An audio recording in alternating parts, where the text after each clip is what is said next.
had a question for you on the benefits side. Yes. Because last year that came in well under budget. And it looks like this year it's also well under budget. Can you just talk to us a little bit about that? Yeah, it all depends on how many clients that pop up during the year. Mhm.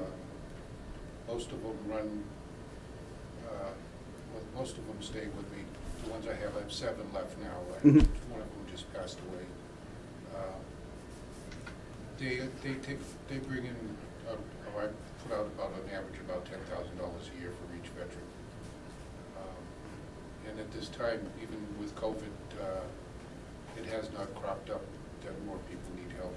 I think because of the federal funding and everything else, it's kept them stable. Mm.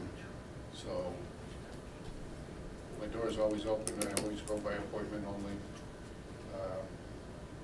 It's easier that way. That way I can keep track of everybody. I'm not just doing benefits, but I'm doing also working with them to go work their way through the VA, which is probably one of the toughest things going right now. And having, besides not having new clients crop up, that funding that I had started with bringing it up to 100,000 was needed because it looked like we were going to get more. Okay. And do you anticipate, or is it easy for you to anticipate if there is going to be additional veterans coming for the next fiscal year? Not at this time. Not at this time, okay. All right. If everything stays the way it is, I might even lower the need for benefit monies. But I know that, like in the past, when I was really low on my budget, I came to the finance committee and said that, look, I'm going to need another $25,000, $30,000, and that was always accepted. Yeah, no, understood, absolutely.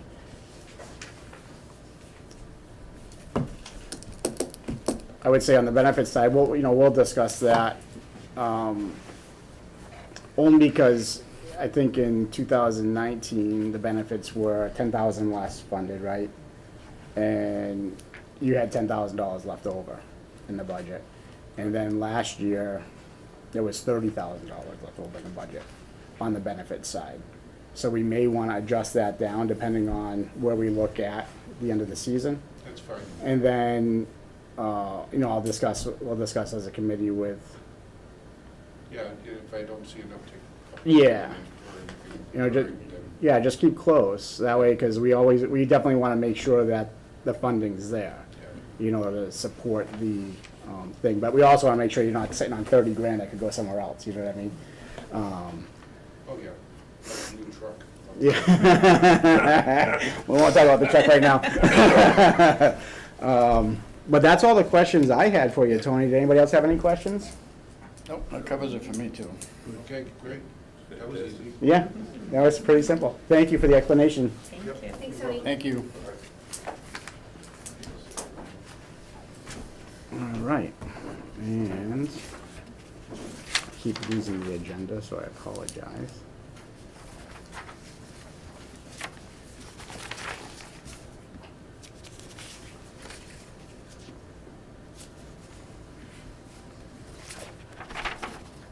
All right, Council on Aging. There we are. Hey, how are you? Good, you? Good, good.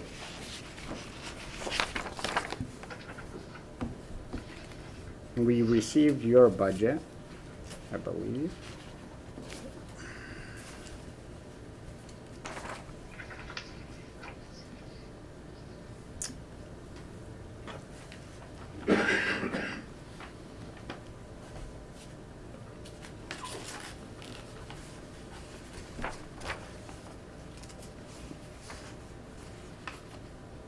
All right. You found it? Yeah, I have it. Yep, good. Did you have any questions first, or?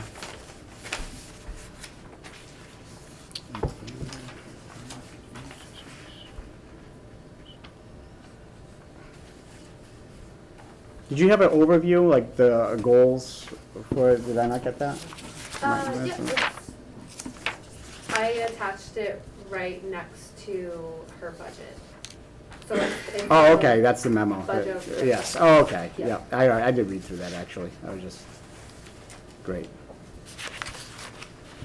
And if I recall from last year, right, we handle the senior center, handles Hardwick, Council on Aging handles Hardwick and Barre. Yes. Because we do have Corey, so Carrie and I are both, second year here. Corey and Leanne are brand new. So can you just take us through a little bit about what you do and the services you offer? Sure. So I provide, well, I'm in charge of the senior center, so I provide services to both Barre and Hardwick. Hardwick provides their formula grant, and they also provide supplementary, so they reimburse for their services. So I do all kinds of things. We had 45 people there yesterday for lunch. I have a lot of people coming in asking for, insurance questions. I help with SNAP applications. And it's anybody in the community. It's not just seniors. There's a lot of younger folks that are looking for help as well, whether dealing with an elderly parent or grandparent or sister or brother, whatever the case may be. I provide those services as well. I help folks fill out all kinds of applications, provide resources to them, places where they can go for help. So I do it all. And you're looking in 2023 to add on a new outreach worker? Yes, currently, right now, Hardwick, out of Hardwick's formula grant, Mhm. they provide her between 35 to 40 hours per month. So I would like to have Barry provide the same, so that would give her about, 15 to 20 hours a week. The same amount of hours, and that's what that's what comes out of her, that's what comes out of the formula grant right now. That's how she's paid through Hardwick. And I think we talked about this before last season, right? The way it works with the grants from Hardwick, that goes into the general receivables, right? It doesn't go specific to the Council on Aging? No, specific to the Council on Aging. Oh, okay. Which is, It'll come in like any other state fund, it comes in, and then it comes into the general fund, but it has a specific tag. It'll be titled, Council on Aging, or the library has a specific fund that comes in, and then that's when Jean identifies it and it attaches it to the appropriate account. now is that that's for the grant, but then Hardwick also contributes? Right. Does that also get applied directly to the Council on Aging, or does that kind of just go into the general fund? That's a good question. I can check with Jean on that. Okay. I mean, at the end of the day, it's offset. Yeah, no, I understand. But I can check with Jean to see if she specifically applies it to that budget or if she just adds it to the general fund. I remember correctly, it goes to the general fund. I'm pretty sure it does. And I saw, and I'm not sure if you realize, so I saw on the goals that you did mention the article for the vapor barrier. And I'm not sure if you realize that with the last town meeting, the annual, they voted that funds back into stabilization, I believe, or free cash. I think that the town just voted to release the funds from that purpose, and then it'll go into free cash. Yes. Because that's just like the process of how it goes, so we should have a bump in free cash because of that. But the goal would be to redirect the funds for, another purpose. For Yeah, this that was an article on last year's town meeting that the town approved, was to take those funds and, because same thing that you say here, that it was identified by somebody that the vapor barrier was already taken care of by a grant. Right. So they put forth an article, yeah. So I just want you to feel like that money's there, because unfortunately We were it's hoping not. to use that for a roof. Yeah, and we have a grant, right? What's that for? The ARPA money, Yeah. the senator's office said for general improvements to the senior center. Could that be applied towards a roof if need be? Or you, It could be, but then there's also the need for a generator there, And we Okay. need some kitchen work done. okay. so. Yeah, what are the needs in the future, the next year or so? Your needs? Regarding the building itself? Yes. Well, we need some work done in the kitchen. It's not stainless steel, it's laminate countertops, so it's starting to separate. And before we have more water damage, we Mhm. really need to get that taken care of. And also, I think sooner rather than later, we're gonna need a roof. Okay. The building's almost 20 years old, so we have had a few leaks, so we really need to get those taken care of as well. Okay. Is that on the capital plan? It is. Yeah, it's on the capital plan for FY '24, FY24. just because that's when the building would be 20 years old. Oh. So the shingles are done, 20 years. Boom. Gone. So that's the roof, kitchen. That's on the plan. Was there any, you just made any capital requests for this fiscal year? I didn't put it Okay. in, because the roof is on. Generator, I think, is also on there. Is there a generator there now or no? No. No.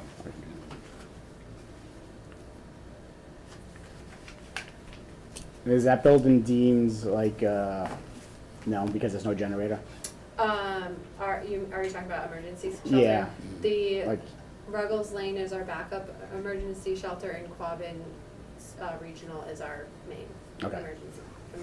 Or warming and cooling. warming station. and cooling, yeah. But power goes out, probably hard to do that, right? Okay. If it's cold out, yeah. I mean, it depends on the heat source, I guess, if it's gas, right? Or We don't have wood stoves. All right. So the budget the overall budget is a fairly significant increase from 23 to 22. Roughly, what are we looking at? 18,000 Yeah. overall increase. So we're a bit above level funded.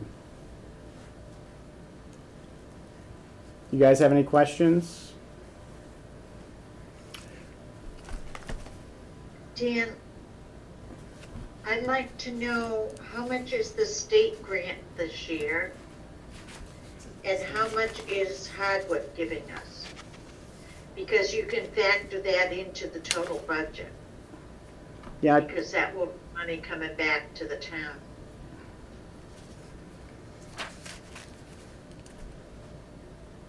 if I recall, I thought we did that last year, or we asked that last year. I remember that question. Yeah, we used to get it on the budget sheet. Mhm. It used to be subtracted off the total, so we knew. But the last few years, we haven't had that. So Jessica, do you have those numbers? So the way that the formula is calculated is gonna be dependent on how many swipes that are individual to each community. So those are numbers that Eileen can provide, and then we take this final number and the percentage of swipes that are unique to Hardwick, is the percentage of the budget that they end up paying. Which has been around 18. 18 total between the two towns? I think that's what Hardwick contributes. It's right around 18. Okay. Okay. Oh, so Hardwick contributes 18. And then is there a grant for the Barre as well, or just only from Hardwick? Barry covers the rest. Yeah. Okay. Yeah, so it's like, so this is separate from the grant, so this is how we determine how the budget is split up. So if Hardwick is like 30% of the unique swipes, then they take 30% of the budget, and that's what we bill them. And that tends to fluctuate, year to year. And I do have a meeting on Thursday with the Hardwick Town Administrator. I mean, it might be worth revisiting that agreement, just because I think COVID, not to blame everything on COVID, but I think it kind of shows how volatile that number can be, and at any given year, I mean, we might have Hardwick numbers just plummet, and then it's kind of hard to budget based off of that, so.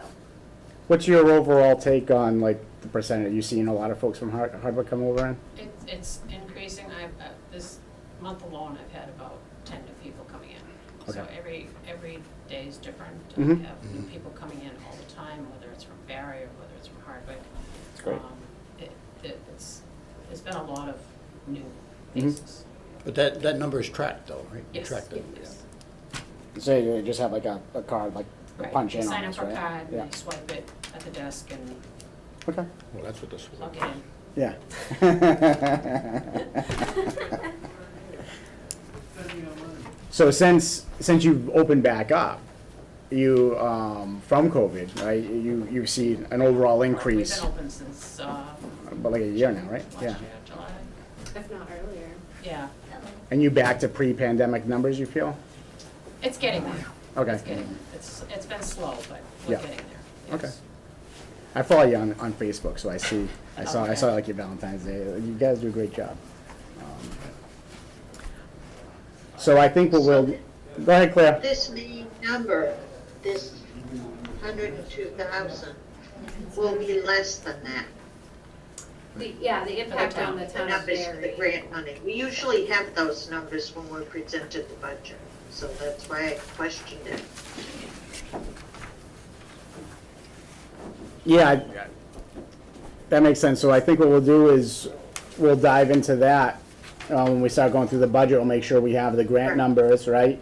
And I'd also like to see really what Hardwick's providing the town too, and wrap that all around what the Council of Agents receiving versus what the town's receiving, type of thing. Right. Any other questions? Nope. You guys good? I think we're good. Thank you very much. Thank you. Thank you.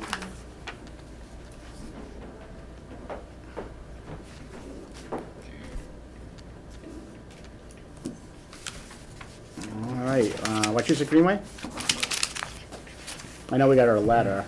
Yeah, That's pretty much level funded, right, 1,100? yeah. There's still an unexpended amount in the budget there. What's that all about? Does anybody know? Like $500, 400? Maybe they're waiting till the spring when it gets warmer to spend the rest. Yeah, but I thought we granted them $100,000. Why wouldn't you just write a check for $1,000? Oh, you mean, I don't know actually Yeah. how they, Gene how would they- probably have an answer for that. right.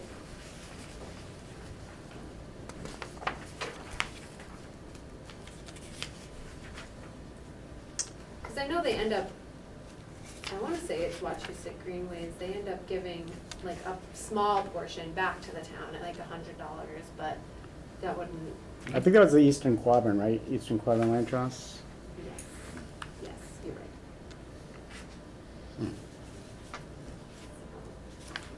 No, well, I mean, I'm looking at the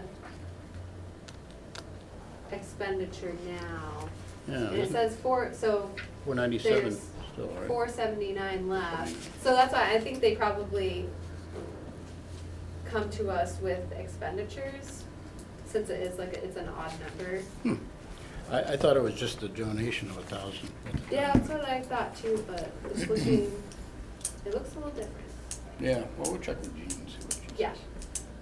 She could get us like a printout of Yeah. that specific account, what comes out of it. It says this funding will support maintaining Mass Central Rail Trail, 8 towns.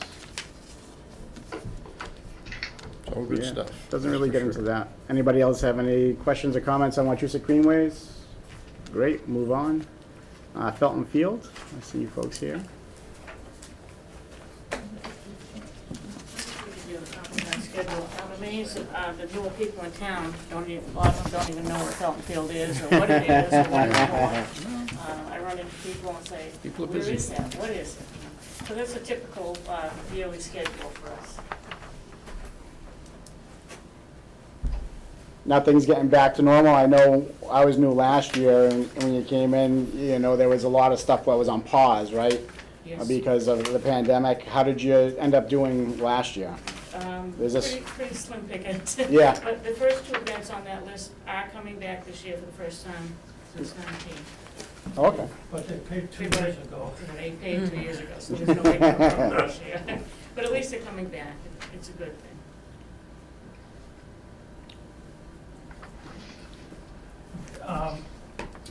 I'm Larry Masher, Michael Petrico, and Justin Pollard with 3 commissioners. Okay. And I just want to talk a little bit, well, first of all, I want to thank you for having us, seeing us. And our revenues, I'd like to talk to you about our revenues. We have the potential of making $3,300 this year. Yeah. And from field rentals. Our operating expenses will be roughly $2,800, probably a little more than that. So, but that's gonna change, operating expenses is gonna change because the 3 of us have been doing, for years, have been doing all the maintenance now. Mm. And I have a track, all the mowing, I've got a tractor down there, you've got a mower, I've got a 0 turn down there, Justin brings his tractor down there. We do all the mowing, all the maintenance, weed whacking, painting, everything. And we just don't feel we should do that anymore. I had a breakdown, I had to have the major money repairs, and I said, this is kind of cuckoo. Mm. Mhm. So, we'd like to stop doing that. I mean, we've been enjoying doing it. I mean, it isn't down there saying, why am I here? Right. It's just that we don't feel we should. And, so we've gotten 3 estimates, and the estimates have all been around the same, around $5,500 for the year. Those for mowing and weed whacking. That's $60 to $65 an hour. And, which I was kind of pleased with, actually, to be honest with you. So for expenses, like last year, we were given $2,000. And the very next day, we went down to the food booth, and the water heater was gone. And it cost us $1,010 to get it repaired, because the pressure valve was gone and whatnot.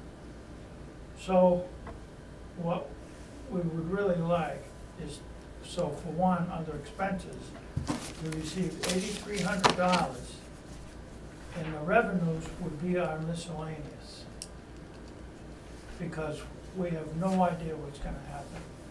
Now, we've got to install a hand washing sink and plumb that up.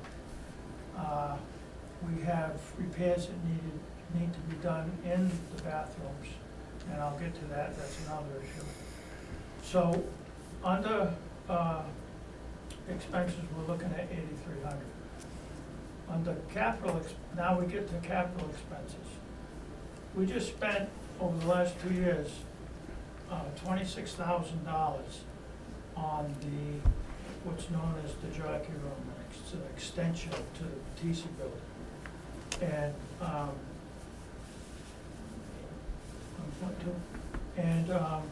thanks to the Barre Savings Bank, Mhm.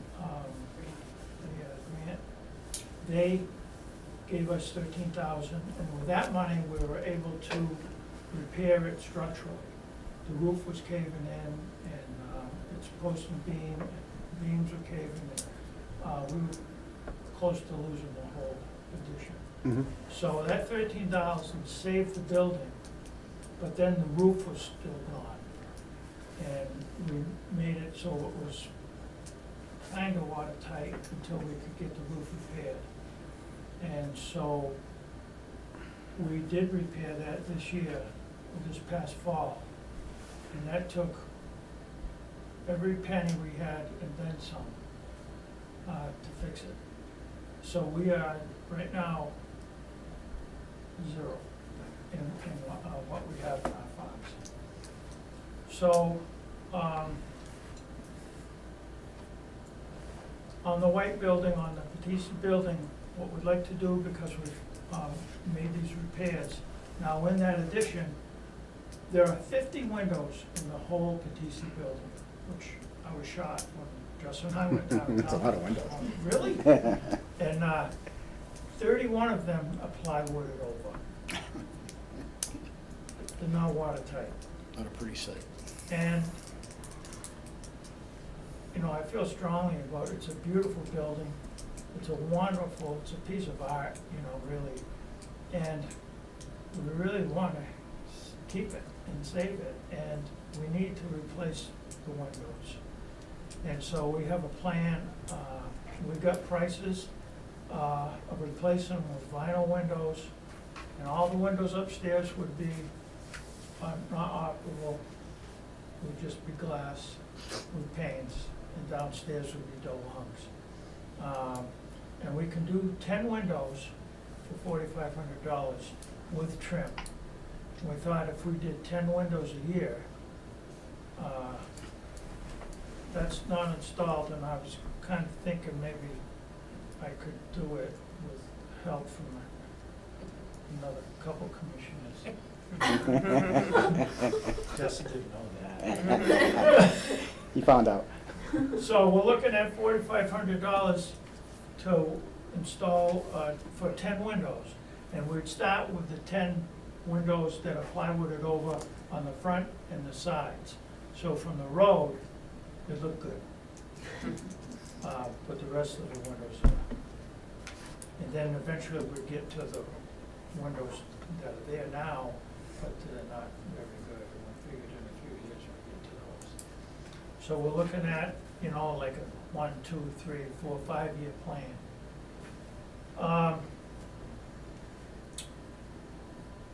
So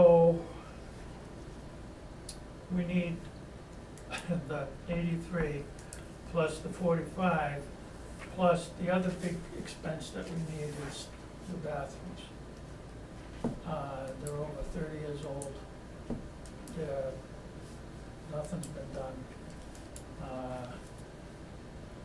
know we need new fixtures, but we keep having problems, and plumbers, you know, they get a decent wage, just like everybody else. Oh, yeah. A fair wage, I'm not complaining, I'm just saying, every time the plumber comes, it's a change. So we'd like to do some major work in the bathrooms, and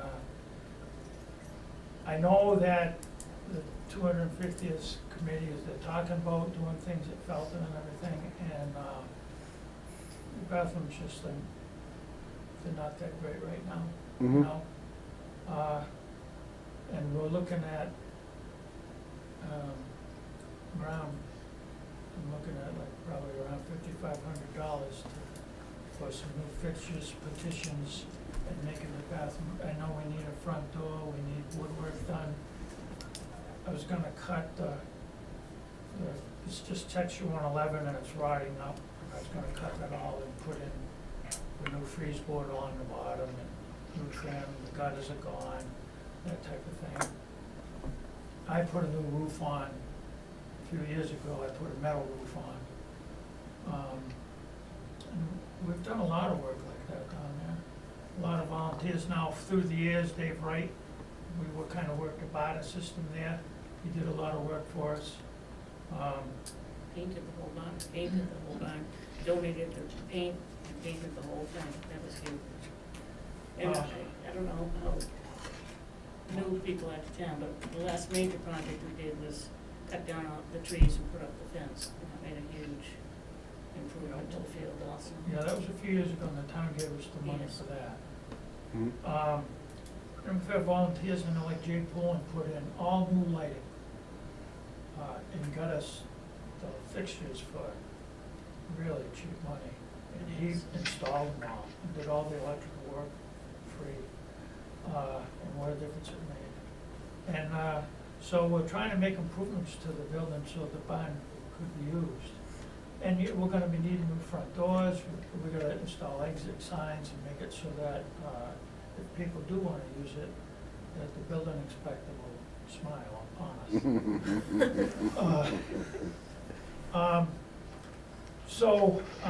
I'm not gonna bore you with all kinds of details, just that, so I'm looking at 8,300 plus 4,500 plus 5,500. I'm looking at $18,300, which is huge compared to what we usually get. But for years, we've operated with nothing. You know, we try to get by on, years we got by on rental and interest off a trust that we have, which has been peanuts. Can you, I appreciate going through all that those items, because I got a little bit of your history last year when you came through. Yeah. Could you explain, like, the Felton Field Commission and like your entity versus like the town's interest in the property, and like, because it's a unique situation. And the ownership of the It's building. unique because it was owned by Arthur Felton, who was, I'm not quite sure how he acquired it, but he gave it to the town in 1934, in that it would stay a recreational area and be governed by 3 elected commissioners, that the town wouldn't have complete control and turn it into a sandpit or whatever, you know. That was his way of trying to ensure that it would stay the way he wanted it. Yeah, it's agriculture. It was owned originally by the Worcester Agricultural Society. And all it ever was, really, was a racetrack, originally. That track that's down there was a quarter-mile racetrack. And the big grandstands and everything. And, you know, there's a rich history there with the building, with the jockeys and everything. And we tore that all out last year with, they had brick stoves and ovens in there for the jockeys and all that kind of thing. Very historic, really. Yeah, we got pictures of Woodrow Wilson there and that type of thing. Back in the days where everybody dressed up. Yeah. Top hats, pretty cool. But, so, it's run by 3 elected commissioners, and the town doesn't have a lot of influence on us, you know. We ask for help, obviously, because we can't do it on our own. We just don't make enough money. Would like to eventually maybe look into making it so we get more campers where they could hook up to at least to water, you know, and electricity. But that's, you know, we're looking into that, see what something like that would cost. You get a lot of horse people who want to camp, like to camp down there. Yeah. But it's minimal income. You did like a Jeep Jamboree one year, I recall, right? Yes, they donated, they had a good donation, they haven't said whether they're coming back or not, No, so. I don't know if there's anything else. We're looking, we're hoping, I know that the DPW is extremely busy this year. Mm-hmm. You know, it's easy to say, well, we'll just come down here and make and grade it and throw in some gravel and put in a little drainage and gravel it. But I know they're extremely busy, but Yeah. we still have hopes of that. The other expense we have is, when we removed the trees and set the fence in, we set it 30 feet from the road so that we could possibly, that's what we want to do is add grading in there and park cars there. Because what happens when there's a show or there's events, people all come in and drive and park all around, and it looks like, you know, when we go to a horse show, it looks like, man, oh man, there's a ton of horses. Well, no, it's just that grandma and grandpa parked their car over there. You know? So we'd like to make that, and I don't have any idea if that's gonna cost us to make that suitable for parking. I Mhm. don't think it'll take that much, but That's not bad of a risk. no, it's not. So, Future plans. future plans, and like I say, every 5 years we'd like to place windows, and we're looking at, unfortunately, the same thing that Council Aging was saying. The roof is, I'm not sure how old it is, but within the next 5 years, we're looking at maybe more paint up the building, looking at a new roof, the trim, all that fascia is going. Mhm. Um, I know we talked about last year, Carrie brought up, you know, the possibility like of the National Historic Register or something along those lines. Has that been looked into any further to maybe help? We're trying to look into one on the Massachusetts Historical, I have the grant application, but but we look at it. it's like us looking at a Chinese document. We said it's like 25 pages, and we looked at the first page and we're stuck, you know, we don't know how to write grants, to be honest with you. Mhm. I found them, I printed them out. We did one last year, and it took us hours and hours and hours, and we knew it wasn't what they wanted, you know, so I guess we have to just plead ignorance on that part, but we can find them. Yeah. And what about, so with, and I don't even know if this is a possibility, but like, so with the landscaping aspect, have you approached the DPW to see if they could include that? And I have not yet, no. Yes, we have in the past, though. We have in the past. Yes. what would it cost, like for them to do it on a consistent basis? Like, we want you to manage the lawn care and weed Oh, trimming. that? Like they, Oh. like Just they, like a cemetery. like they would, yeah, with the cemetery or the common. We've been told that they just don't have the manpower for that. And of course, we have no authority to tell them to get the manpower, you know? Yeah, no. They have told us that they do not have the manpower for that. Okay. Quabbin helps us a little bit with this bathroom supplies. Yep. Some of the groups that we rent to are helpful, giving us some bathroom supplies. They do, and they help us, they maintain the tennis courts. Yes. They've resurfaced them, and they're talking about maybe doing some more. Of course, this past year, there was nothing going on. We take all the help we can get. Yeah, and the fields are managed by the Quabbin Little League. They take care of those, the baseball fields? Or do you guys? They take care of their own little field, yes. Okay. So they mow that, that's different Right, than yeah. landscaping for the field itself Right. and the building and stuff like that. They have the similar struggles though. They Mhm. mow their own stuff, they bring their own personal lawnmowers over there and everything. Yeah. And my feeling is there's a lot of liability put on the town by people bringing in their own equipment there. That's my main thing about not bringing our own stuff there anymore. 'Cause Yeah. I think that's a giant liability. I could be wrong, but to me, it just seems like a liability. Because I work on elevators, we're not even allowed to use other people's equipment on their own property. Mm-hmm. So, Yeah. Oh, there might be something there. I don't know. Because volunteer, yeah, I don't know. That wouldn't be my specialty. That's for sure. Admit it either, but we are, Now, do you have you submitted any, like all those numbers, have you submitted a formal request? no. Okay. Do you plan on submitting? We can do that Yeah. tomorrow if you want. Well, I'd like to just see everything documented from your commission to us Okay. on a request, so that I way was gonna say, I'll get anything you want to. we can talk about it. It's it's a significant increase. Yes, You it know, is. I understand where you're coming from. My kids play down there. We go down there as frequently as we can, you know, but I try, when it comes to the numbers, you know, we're tasked with having like an unbiased opinion, right, on the fact. So I think we have to see what the revenues are coming in. And overall, some departments are asking for significant increases this year. Not everyone, but there's quite a few, so we're gonna have to figure out what goes where. You don't have a specific form that you give out. I mean, we can We have organize this any way you want. do we have like a regular budget form? So for Felton Field, they just have one line item.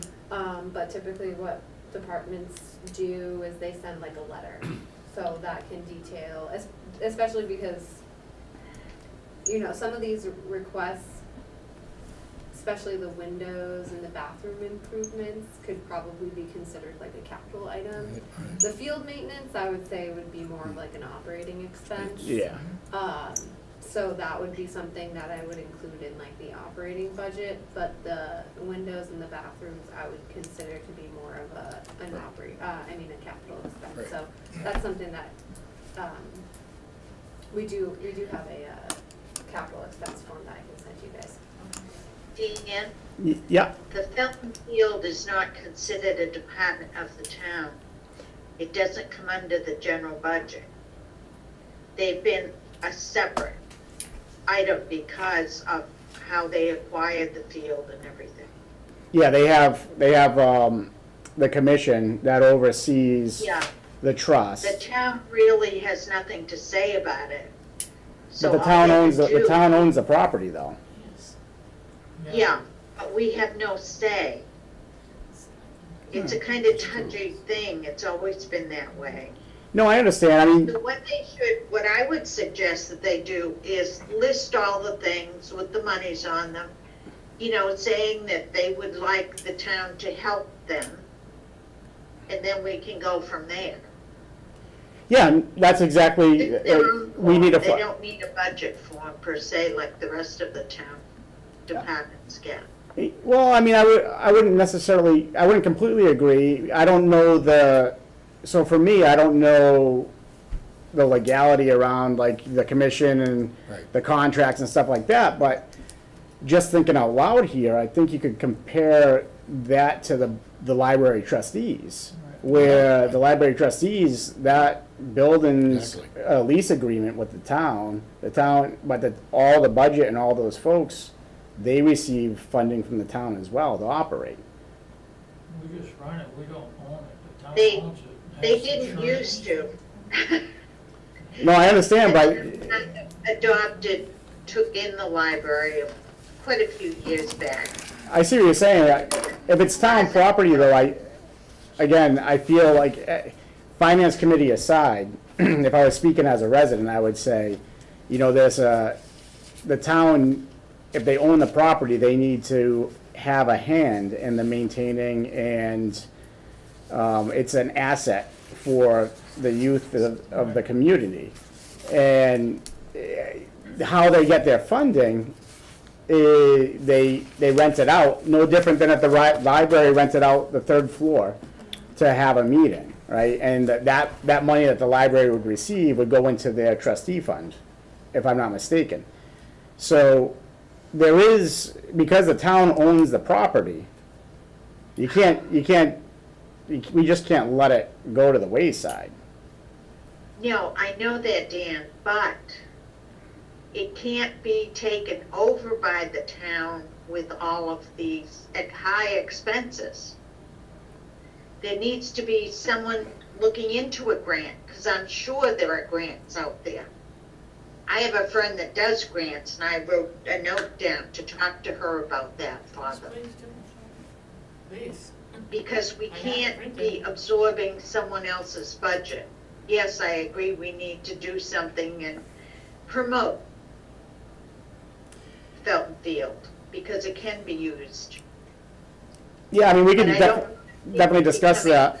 Right, the townspeople use it, it's not a private facility, you know, everybody's done. I mean, I don't really know enough about it myself, where I could speak with a lot of information, but like I said, I would just compare it to the library. Like from a high level overview, And there's another different. pavilion down there. what the town, if I'm not mistaken, the town of Barre owns the property. Right, They own the land. It was gifted to the town of Barre. right. And recently, I believe Barre accepted more land, right, to Yes. continue down to the river at last town meeting. Right. It was given by the Brown family. How many acres altogether does the commission oversee right now? 28. 28 I think acres. 28. Would it help you at all if we sent you the history of it, so you know what we're talking Yeah, about? I mean, whatever documentation you can send us, like, the history, or, is there like a charter or some documentation that kind of says what your responsibility is as a commission, and versus like what the town's interest is? And if there's anything that's gonna cause an issue with the financial impact, like, are you supposed to be self-sufficient down there? No. And if the town gives you money, does that impede any sort of issue with the trust? No. See, I don't know the answers to those I mean, questions. like I said, when we asked for that major expense before for the fencing, Mm-hmm. we got it, we put it up, and we've had nothing but compliments on how it improved the value of the field, the looks of the field. Mhm. And everything else, that's great function, and this is, kind of the same thing, but we will give it, Yeah. we'll give you a detailed. So, yeah, break it down, because we should review it, Claire, and I understand, I understand what you're saying. Yeah. And, I think it would be very good for you to get the background and the history of it. mm-hmm. Oh, absolutely, absolutely. I have read it, but I haven't read it for a while. Yeah, But I did look at it and everything. And it is a good asset for the town. oh, no, absolutely, I mean, at the end of the day, if the But town we have owns. to look at, the finances of the town and the tax rates of the town and everything else. Of course, But if they put everything down, mm-hmm. and maybe something can be worked out, maybe some Or, one year and some another. yeah, no, absolutely, and I think, part of the issue is Barre doesn't have a Parks and Recreation department. That's right. And our budget really, right now, this time, probably doesn't support having a full Parks and Rec department, but I mean, there are other parks in town, and it's something that really should be probably discussed in the foresight, down the road, maybe 2024, 2025. Master But plan. at some point, the town really needs to get the ducks in a row and have somebody manage all these parks. Because whether if you go up to the park on Peach Street and the soccer fields over there, or the one over across from the fire station, no one is really maintaining those. I mean, the DPW, they do what they can, but like someone going and saying, hey, this equipment is broken, damaged, outdated, I see it because I have young kids. And so I see it more frequently, bringing the kids to the soccer field, and, the swings are wrapped around the top post for months upon end. I think that's part of the issue. And it's a bigger conversation, one that we're not gonna solve tonight, at this meeting. Does anybody else have any questions for Felton Field tonight? You guys have anything else to add? Only that, there's another building that needs work, but we're. Yeah. But it's, it was given to us by the Bicentennial Commission, Okay, so it's 50 years old. all right. So that's called the Bicentennial Pavilion. What would you say of that 18,000 that you were talking about? What part would be every year recurring? Well, The 8,000 expenses The for operating- mowing, yeah, that's what you would put as right, Yeah. right, 8,300. and the other ones are capital expenses. right.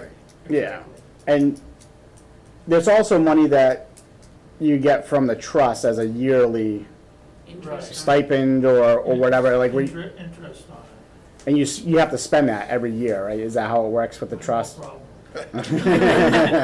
Now, does that go to Do you? we have to? I don't know if we have to. Yeah, I remember my memory's a little fuzzy, but, but you've exhausted that other account you had in the trust. Last year when we spoke, it was like about 11,000, is that correct? Exhausted all monies. Okay, So the 3,300 that you said was potential revenue?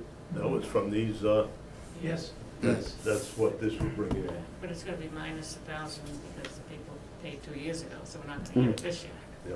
Let me ask you this, with improvements to the field, you know, do you feel that you could generate more revenue by increased event fees or Yeah. different, We increased this year. you increase this year? But, like, you know, if you put new bathrooms in and all, you know, all of these things, say the town says, oh, you know what, we love Felton, we're gonna throw them everything they have, you know, hypothetically. Yeah. You feel that you could then turn that around and try to generate additional revenues to help cover those costs? Well, certainly, we would try. The nicer you make it, the nicer people wanna go. Mhm. Of course, horse people, what depends so much is they care more about the horses than they do themselves. Yeah. You know, you got flush toilets? Awesome. I'm not worried about the bathroom. No, we get a lot of horse events. I mean, obviously, it's mostly horse events. Mhm. We could, I mean, you'd have to look at the other venues, like Camp Marshall or Yeah. Mika, and right now, we went up, so they were more expensive than Athol. I think Camp Marshall is more expensive than us, but they have a nicer place too. Mhm. So I think we're really kind of pushing the, whatever you call it, right now by raising. We haven't got the contracts back and I'm like, what are you doing, raising the rent, you know? Well, I know the 4-H, right, that was for a long time now, that's been Camp Marshall, and you've now been with the Felton Field for 2 or 3 years? Yeah. This will be their 4th year, but of course, minus COVID. Mm-hmm, obviously, yeah. That's They because do. that's 'cause they do long-term contracts though, because with Camp Marshall, they had a 50-year contract. Oh, wow. I believe it was 50, it was something ridiculous. That's crazy. So, and that's why they have so many buildings there that were actually built by the 4-H. Mm-hmm, And 4-H doesn't actually build them, they get donations and then somebody builds them for them. mm-hmm. But the same thing with Camp Marshall is that they were with us for 5 years, correct? And I think This will be the 5th. this is their 5th year, so their contract's coming up, and I think they wanted to sign a 30-year contract, but 4-H is not even the same thing as what they used to be. I don't know if any of you guys went to the 4-H fair, there's like maybe 30 participants. So when I was a kid, there was at least 50, and they consider that small. Yeah, So it's not the same. They're a weekend event. Really, the barrel races is probably you guys' largest. They come the they shows. come 3 times a year, and they don't spend they rent the field 3 times. Where 4-H actually spends a weekend there, but that's really it. It's just a weekend, a couple of days. Can I ask a question? sure. Now, how do you guys, like, advertise what's going on? Because I live in town, I've lived in town 12 years, and I drive my school bus right by Felton Field every day, and I kind of stumble upon, oh, something's going to be going on, so I We feel like don't maybe actually, more we don't than- actually advertise because we're the field. Like, we maintain the field, so whoever's actual event is renting, that's their responsibility for the advertisement. We push the 4-H thing because I was Mhm. involved in 4-H. I let people know by word of mouth, but really that's as much as really we really should be doing because it's not our event to advertise. Do you have so the field itself doesn't have a social media presence where? Correct. Okay. Yeah. Have you looked into that to try to get like additional volunteers, or, I mean, that's kind of the way we're going as a world, and. I mean, it's not a bad way to go, but no, we haven't. We're not all tech savvy. I No, think the other thing to think about is that since it is, you know, technically a field that's owned by the town, and if there is interest from the 250th committee to use this in the next couple of years, and I do think, like, I looked it up, it is 28 acres of space, and it's pretty significant amount of space, but they aren't gonna charge the 250th committee to Yeah. use the facilities either. No, So- but they could maybe help, you know, they might help do For, something. yeah, for example, 4-H donated a lot of money to get rid of the bats. You wouldn't believe how much that cost them, you know, so, They're still not out of it. No. At the Fatisi building? the Batista Yes. building, yes. I mean, no matter what, at the end of the day, if you start outsourcing your landscaping, the expenses are gonna exceed the income. I mean, I don't see, at least in the near future, it's not gonna be able to even offset. it's gonna be a higher expense, whether the town does it and it, you know, they are able to employ another person and whatever, or, you know, the easy route is you do, like, was that a year-to-year contract for the 5,500 each season, so, you know, it may be you know, I'm not committing, obviously, we're not committing to anything, but like, maybe like a year or two looking as a temporary solution, and then see where the town goes from there, if they go anywhere. I mean, it could just stay the way it is, you never. That's, we were looking at that as 6 mowings, Mhm. you know, and we would still, I gotta keep my tractor down there because the rings have to be dragged and that type of thing. And we would still be down there probably doing some mowing in between, because it's not, the whole thing doesn't need mowing, but maybe we just mow some of it to neaten it up. That's really where the advantage of the town doing it is, because they can just do it as it needs, but at the same time, we can't call Jay Pimento like every other weekend and say, hey, can you mow? Yeah. It doesn't work that way. Yeah, no, it has to be done on a consistent basis. And you're all elected, so there's no guarantee. I mean, Well, I don't know about that. well, I mean, I saw who, I mean, like, there's all, it was a lot of open positions, so it's not a ton of people jumping to be in town government by any means, but, but hypothetically, you know, you're doing a lot of work for a position, is it a 3-year term? Correct. So you're doing a lot of work, I mean, I give you a lot of credit myself personally as a resident, I mean, I give you kudos for that, because I can tell you most folks that are elected as a volunteer role are probably not gonna go that far above and beyond, you Because I know? know someone was thinking about taking out papers, and they called Justin, what's the problem with Felton Field? He says, you got a lawn tractor? Never mind. Okay, You see didn't take later. out any paper. They ever started it? So my suggestion, so that we have everything documented, is put in, you know, and we can debate this as a finance committee, you know, later on, but put in a formal request for what you're asking for as a budget line item, all right? And then a separate capital request Okay. for the one-time purchases, all right? You said you could send us a- Yes, I just did.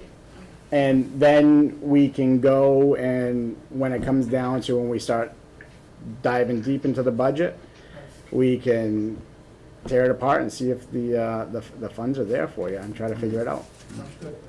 All right? Now, going on the social media part of it, I know the town has their own website, who actually runs that? So then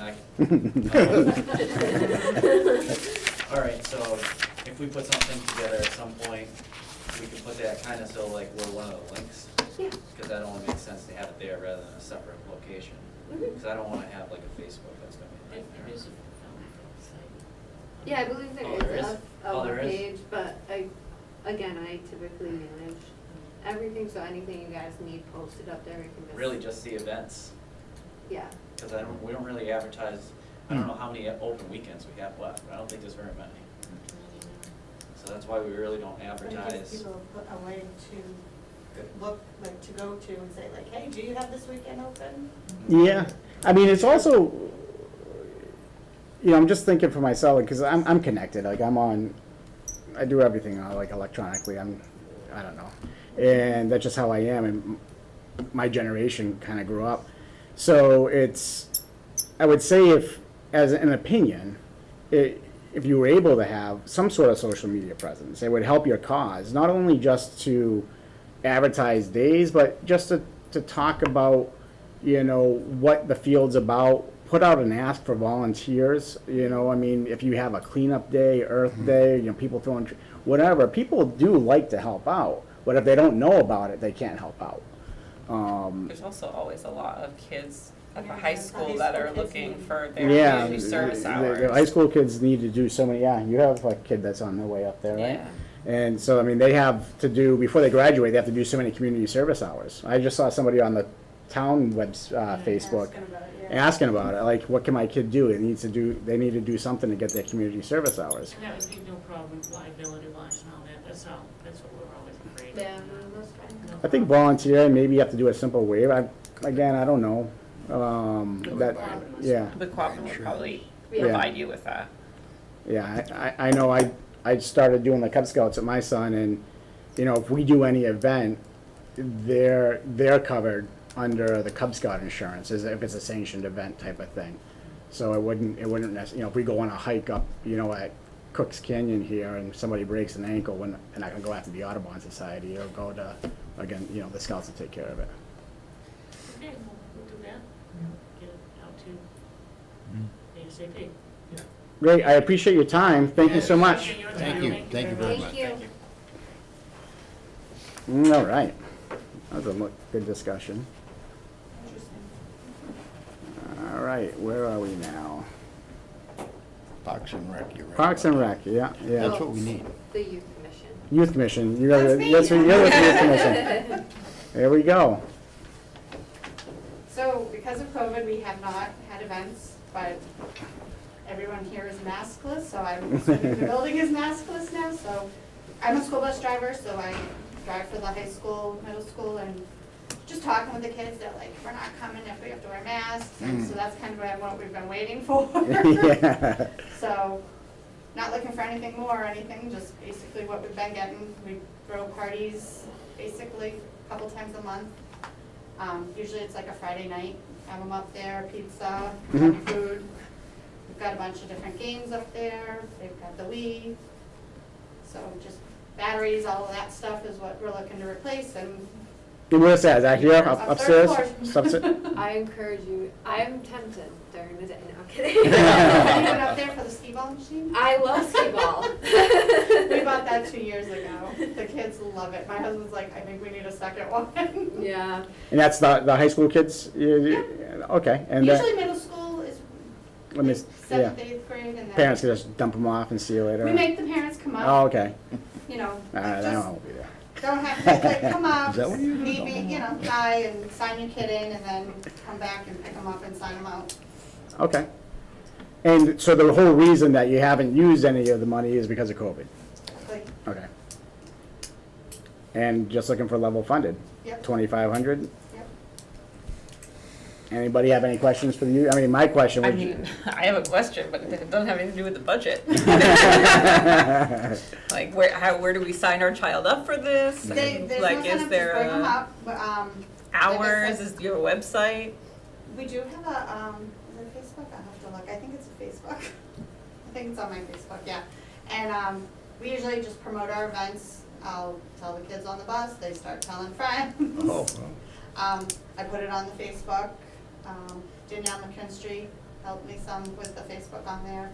And just, but like I said, I haven't planned any events because kids are like, we're not going if we have to wear masks. And again, I was like, because they eat up there. So I'm like, how does this, am I gonna have to be trying to figure out 6 feet apart? So, yeah, when she messaged me, I'm like, are we maskless now? What are the rules with what they can do up there? And, because once we were starting to get a really good numbers with, before COVID hit. That's great. And what you normally, it's weekends, nights, like Friday night, Saturday night, or? Usually it's a Friday night we've Okay. been doing Fridays. Once a week type of thing?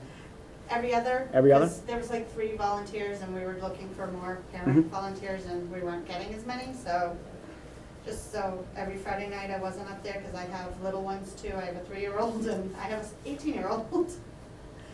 So, Great. I mean, Yeah, it's just sort of basically replace consumables, yeah. Yeah. Yeah. that's great. I'm glad you came. Yeah. And Yes. Thank you. explained that this is good information because I think last year we missed you guys. yeah, I And, don't think and I think we missed the because I didn't recognize you common when Jen was committee here too. the last time I was here. Great. Well, I mean, anybody else have any No. questions? Youth Commission? Good work. No? I think we're good. Okay, Great. Thank you. Good luck. thanks. Thank you. All right, let me find. And Christmas and Barry will push, I guess. Wait, can you speak to that? I can speak Yeah. to it. I know, so the only increase that they had was a, contractual increase. So they go out every year, or every 3 years, to contract with the people that do the lights in the common area. And their contract went up a little bit, so they just had to adjust their budget to reflect that contract. Oh, so they outsourced all the lighting? Not all of it, but some of the bigger items like the tree they outsource. Okay. I think the pavilion they outsource. So I was actually in the parade this year with the Cub Scouts, and I thought I've gone to that event even before I had kids, just to hang out. And I think this past year was probably the biggest crowd I've seen. yeah, It was, they had a lot, and they had a of lot fun this year. going on. They I wish they say because they did really do a good job up at that event this year.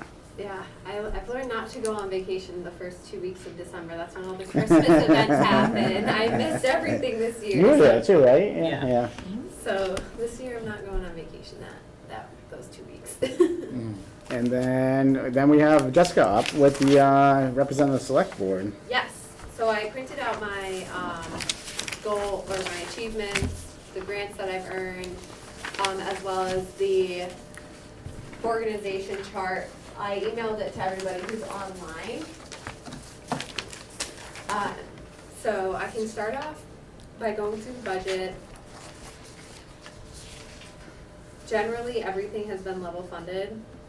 At this point, there's still, so my salary is under contract every year to be reopened, so that's something that may get negotiated in a couple of months.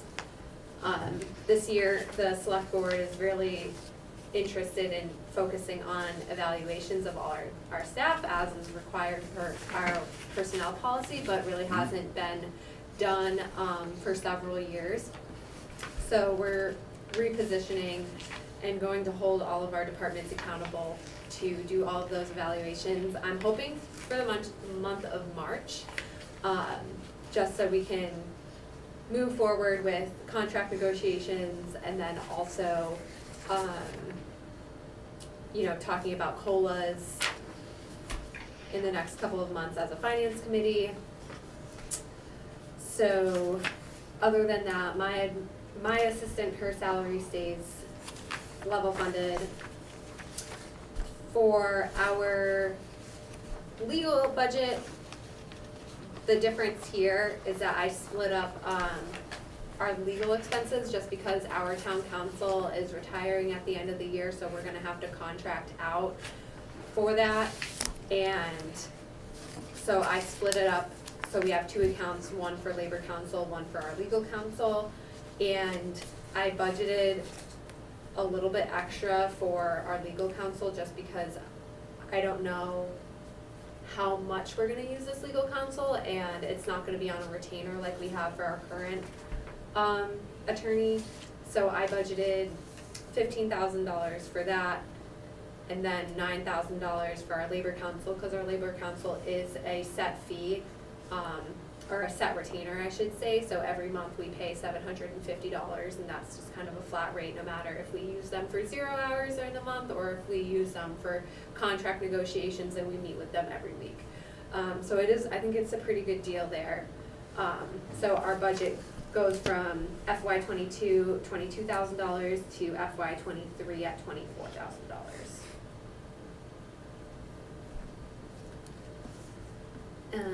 Next, I'm going to discuss the IT budget.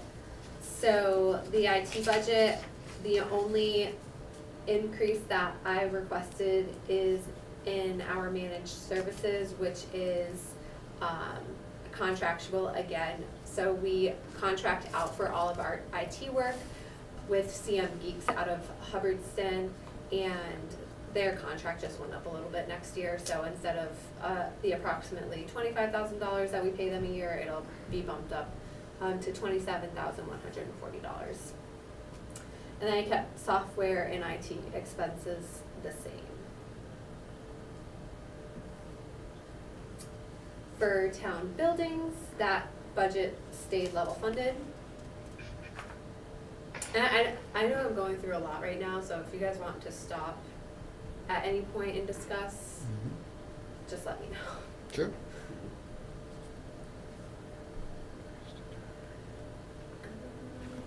And some of those town building costs were reduced, if I recall, from, 2 years ago. 2 years ago, correct. Yep, because, you know, when we were analyzing the budget, we just saw that we weren't spending as much as what was budgeted, and it was a trend where we weren't hitting those numbers, so I feel like this year we were more conservative on it. But I feel comfortable with where we're at. I mean, I do expect the police department isn't an issue, period. That building is so yeah, expensive. Yeah. The heating, right? Heating and cooling?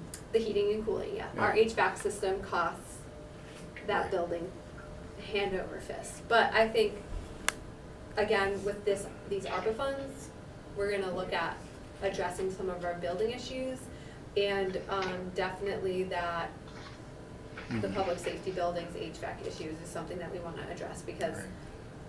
I don't have the exact numbers, but those maintenance costs on the service calls to fix our HVAC system is probably a good chunk of that budget. So you think that's gonna run over on the public safety? Yes.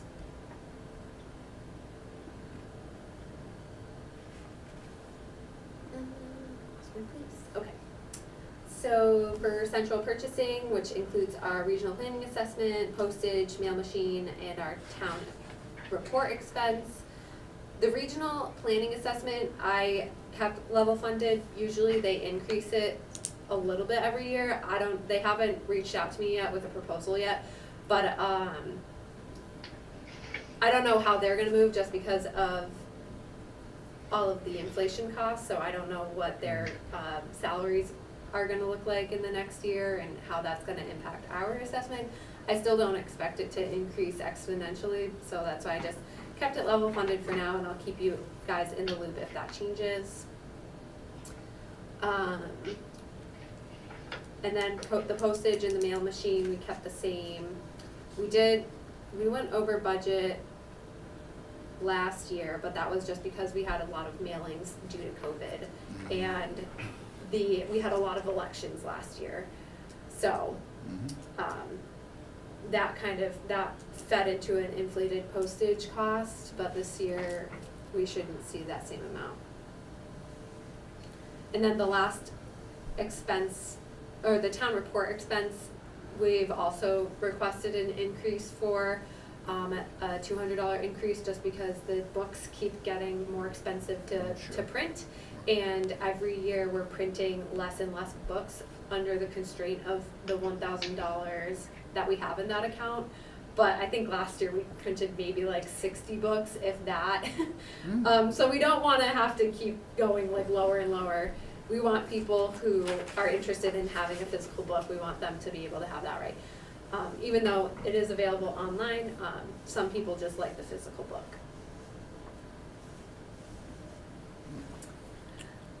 Our streetlight expense, that's another one can be finicky.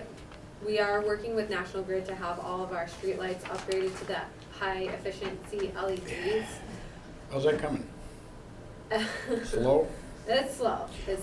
Did you ever talk to the people in Rutland? I mean, obviously Rutland's got all their lights changed. How did they do it, you know? No, Paxton, too. I haven't talked to should I maybe- haven't talked to Rutland. Maybe, you know, just talk to somebody down there and see what their secret is. I don't, was it a recent project that they had done, or? No, but I mean, I drive through there and it's. they Yeah, got I think, LEDs. every time, we were only approached a couple of months ago, maybe 6 months ago, about having it done in Barre. I think the town was approached a couple of years ago to do it, but the town wasn't interested in doing it, so Really? that was before my time, but I think the reason why was the message may have been a little convoluted, and I think the town thought they had to pay for the upgrades, whereas National Grid is the one that is making all of these upgrades. As long as they continue to own the poles, they will pay for the upgrades. If the town were to purchase the poles, they would also be responsible for maintaining them and stuff, so that's a I mean, whole, I've seen some towns, numbers in there, you know, in 2.5 years, you pay off whatever it costs. yeah, and so there is that And then benefit. you're making But money. then, you know, so like say somebody hits a pole in a car accident and then, you know, you have to contract out, you can't just have somebody from No. the DPW to. No, but I mean, you said that the National Grid was talking to do it. Yes, so that's what we've Yeah. agreed to, is having National Grid Right. replace them. There is, you know, some communities that choose to purchase the poles, to purchase the lights. They do see like a return on investment over time, but I think it's just not in the town of Barry's best benefit to go with that route. So all Yeah, but the, our rate would drop, I mean, the money we pay every year would drop, Yeah, because electricity drops. right, it would, So we still we're making money. but then there's the fact that there's the ownership issue, like we would have to be the ones that if a light goes out, which they last longer, which is Yeah. good, but if a light goes out or if a car hits the pole or whatever, like we have to go contract with a separate entity, and then we still have to like work with National Grid. It was a very complicated conversation, but I just don't think it would be in Barry's best interest to take on that kind of management. so Barry doesn't own any streetlights in town? Because I had somebody ask me that question. Not like we own the lights on the common. Like the but lamp, not yeah, like decorative, street the ones lights. that, the overhead, yeah, Not okay. the tall ones, no. But we have, people ask you the question about lights that are not working. Yeah. They did shut off a bunch of lights to save money back quite a few Well, years ago. that's, Oh, okay. that's So because if of we time. turn to yeah. LED, it's, so those lights would certainly be on. you know? Yeah, oh yeah, absolutely. So, I mean, it's just a win-win, no way around it. Our retirement went up, and that's, I included that in the proposed budget. It's like highlighted bright green. So I think there's 2 accounts that are highlighted bright green. The regional dispatch fee, which I received from, the dispatch last week, and then also our retirement numbers came in. So it looks like our retirement numbers went up 9%, but there's a discount for us paying it all in full prior to, I think, August 1st. So every year we submit it before that deadline, and we do get a reduced cost. So while we budget for the full amount, it won't be the full $454,000.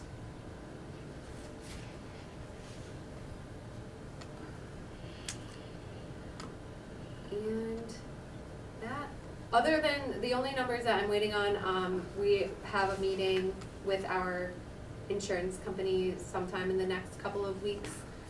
Those are the only numbers that I'm really waiting on my end. Great. Anybody have any questions for Jessica on those items?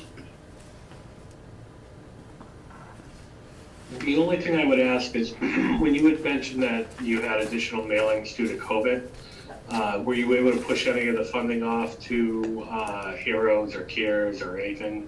The CARES Act, I believe the CARES Act took care of some of the election postage, but not all of it. I work with a lot of the town managers, Sean up in Athol, like just trying to push any cost off that we can. You know, like anything that frees the money up to the town, like let the federal government pay for it, so. Yeah, of course. Where are we at with the roof on the town hall? It was finished back in September. Is that expense fully exhausted? Was that only the 37, or is it, we still have a bill? Yeah, so that, and I had proposed a much lower number, Yeah, I think it was like 35 or 40,000. and then the select board had requested, just in case it came in more expensive than I predicted, But luckily, our bids came in super competitive, super low, so we were able to get that project done. So whatever you see, left over in the account, we can reuse at town meeting. Okay. So I just have to work with Jean on the process, like, How to appropriate. as, I don't know, I think that I can just tell her, like, we no longer need, like, this Mhm. amount of money for the roof in the town hall, and she can, Create- send it back to, like, the free cash, so, I think that because it was voted in, I think that has to be a town vote, like we did with the vapor barrier for the Council of Aging, right, because it's an article. true. But that could fall into a deeper conversation Right. with some of those other articles. Yeah. I think yeah. I came across, was it South Hadley? I saw, they're pretty, I was doing some research on old articles, and they seem to be pretty diligent, like every 3 years. They do put a docket on, it could be $1 in the account, and they do a Right. clean it up and just get it off Yeah. the books. Does that make sense? Yeah, I agree, it makes a lot of sense. Yeah. So yeah, so we have $37,184 left in that account. And the feasibility study, where do we stand with, how's that going? It's, we're almost done with it. We met with the fire station building committee last week. They have another meeting this week. The Selectboard is going to have a minor discussion related to it in executive session on Tuesday. But the fire station, the architect for the fire station is going to actually present to the select board, and I will send an invite out to the finance committee when we schedule that meeting with the select board. So they're looking at an estimate of about $16 million for a new fire station. 16? Yes. Do you have a location for it?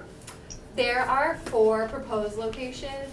One of them is on Mechanic Street, but it faces out School Street North, so it's just a little bit closer to the center of town than the current headquarters are. Where the current headquarters are is not a proposed location, just because there's no space. The other proposed location is Broad Street, which is the only property that the town does not own at this point. And that is actually right on the common. It's that like white brick building that used to be known as the P&F building. And then the other 2 locations are South Street, where the police station is, and Wheelwright Road, that's where Station 3 is, the old schoolhouse. That was the final proposed location. The fire chief's mentality on that was to make it like a 2-bay station, but keep offices there, so at least he would have they would have headquarters for the purposes of offices and training space, and not necessarily where they keep the majority of the apparatus, because his mentality in that was, trying to think of a more cost-effective way to at least get them some Yeah, 2 bays for Space. 16 million doesn't sound like a good thing. It's only 2 bay? that's the, I think it's Wheelwright Road, right? Yeah. Yeah, I don't think that one was $16 million, the other ones were about $16 million. So we would, if we did one in the Plains, Yes. then we'd maintain this one up here? Yes, so you'd have the millions of dollars worth of apparatus in the building that's Yeah, falling in on itself. yeah. So, I mean, I think that was his mentality Okay, on it. yeah. I don't think the architect isn't Yeah. recommending that, but. Right. Yeah, I'm sure we can ask the chief Yeah, when exactly. he presents. Because it falls under town. So the feasibility study, that was put in as a budget line item, not an article. That's not gonna be a recurring cost this year, correct? No, Okay. no. And That will be exhausted. is that a mistake, or is that how I forget, is that how the town voted it? I think that's how the town voted it. Okay. To probably raise and appropriate Yeah. rather than an article, okay. So- All right, so that makes sense, so that's 52. So we'll come in somewhere around 52 for that. steady. Yeah, but that's gonna be 52, that's not on 2023. Yeah, no, that'll be done, fully expended before the end of the year. Okay. Anybody else have questions for Jessica, Select Board?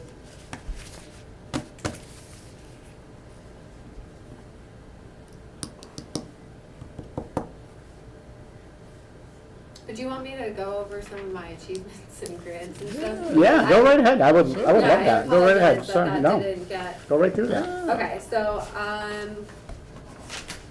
some achievements that I have worked with the select board on over the past year, some of them have been a little bit longer than a year.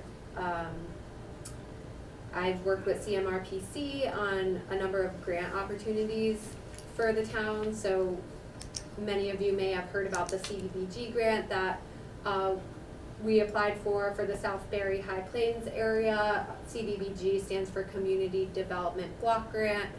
This grant, if we are awarded, we should find out pretty soon the results of that, will help the kind of the lower income section of the town. There are investments in properties that can be made. I think our application included ADA improvements, so that'll be something to look forward to. That's a federal level grant that CMRPC would manage on behalf of the town, but I think that would be a really good project for us to go into FY23 with. I also worked with CMRPC on getting an ADA planning grant to help the town identify deficiencies in accessibility, which this grant we apply for every single year for the past several years, and this year we finally were awarded it, so we're working with the consultant right now on doing ADA evaluations of all of our buildings. Once the weather gets nicer, we'll do an evaluation of all of our public property in town, so like the common and the all of the parks and recreation areas. So at the end of this project, we'll get a guide on what our deficiencies are, and then we can use this guide to apply for implementation grants that help us fix the deficiencies that we have around town. I've worked with our state and federal delegations to access funding. So the ARPA contributions from our state senator and our state representative that I identified in my ARPA update for you guys are two good examples of that. I worked more closely with our senator on getting the senior center upgrades as an ARPA contribution, but the state representative, Donnie Berthium, he was involved probably almost a year ago now in conversations with the select board about expanding broadband in town, so he was able to acquire $20,000 for us to invest in broadband expansion. I've met with our neighboring town administrators for collaboration and discussion, which has resulted in the town of Barre and Hardwick entering into an agreement for ambulance services for $25,000 a year. That's a new revenue for this year, and at this point it's only a 1-year agreement, and I have a meeting with Nicole and Hardwick on Thursday to discuss all of the agreements that we have between the two towns, so that includes ambulance, building, and the senior center. So all of those things will come up for discussion on Thursday, so we can move forward with potential, if we need to change agreements or just reevaluate where we are at with that. Can I ask a quick question on that, Go for Jessica? Are we making sure that, because we're going into about 50% of Hardwick with the ambulance services? Yeah. Are we making sure that we're not footing the full bill for all this, or it's costing us $100,000 to go to Hardwick and we're only receiving $25,000? Yeah, so that's a great question. So part of our agreement with Hardwick, and that's the same thing with New Braintree, is that we also collect the billing revenue. And the chief, he said that currently the return on the billing revenue is a very high percentage for the town of Hardwick, which he wasn't expecting, but it is a lot higher. I think he said right now we're at about 50%, which is like incredibly high. And the only caveat is that the billing receipts are always like 3 months behind, so numbers could change. But he said that we are in the green as far as what we are taking in from Hardwick and what the cost is to the town. Oh, that's good. So he will definitely dive more into those Yeah, details okay. next month. But it has been a good partnership. We started out kind of rocky just because the dispatch was kind of an issue. They weren't always dispatching the right town for the right area. So I think our numbers are gonna be a little wonky going into the next year, but I'm hopeful that we'll continue that agreement. So the fire department also assisted the select board in compiling a list of about 25 properties that are considered vacant. And this is mainly residential, but the goal is to create and maintain this vacant property list for both residential and commercial and industrial properties in town.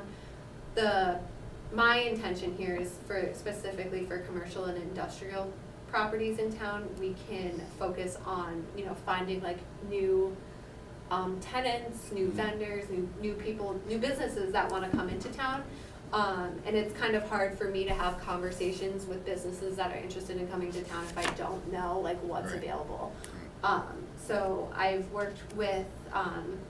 actually worked with the Chamber of Commerce, which is the next achievement on the list, on economic development initiatives, and they actually received in Gardner a grant to help the small towns within the chamber advertise some commercial and industrial properties in town, which we do have a handful of them.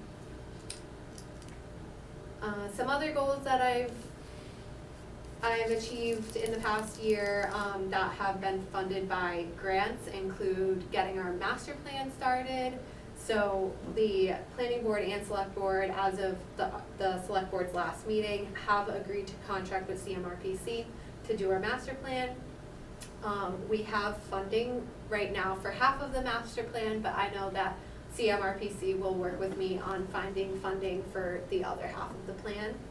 And the open space and recreation plan was submitted to the state back in December, which was another small communities grant that I received to update that plan, which was out of date by about, it's a 10-year plan, so our plan was about 12 years old. I received a community compact IT grant to fund document archiving and digitization. So basically right now we have, instead of kind of like a mix mash of documents all over the town hall, old town hall, and this building, all of our documents were archived and are in a system for the staff members. So it's been a really great system. If I need something like, if I'm looking for a title or a registration for a vehicle, for example, I just go into our database, I look up like the word registration, and it tells me the shelf and the row and the box number, and I'm able to just go downstairs and find it. Whereas, sometimes going through filing cabinets, they can get tight and unorganized. Every town administrator has had a different organizations system over the past 20 years. So going through my office has kind of been a challenge for the past. What was the cost to do that? That seems like a pretty big job. It was. The grant in total was about $80,000, $83,000. I want to say it was almost $60,000 to do the archiving section of it, and then the other section that we have is where we're going to work on scanning documents in and then making them accessible online for us, whether that's like internally. Oh, Claire fell off. Can you add her back in? Oh, oops. Timed out. All right. Gave me a breath. Yeah, So yeah, so That's the great. yeah, That- it's fantastic.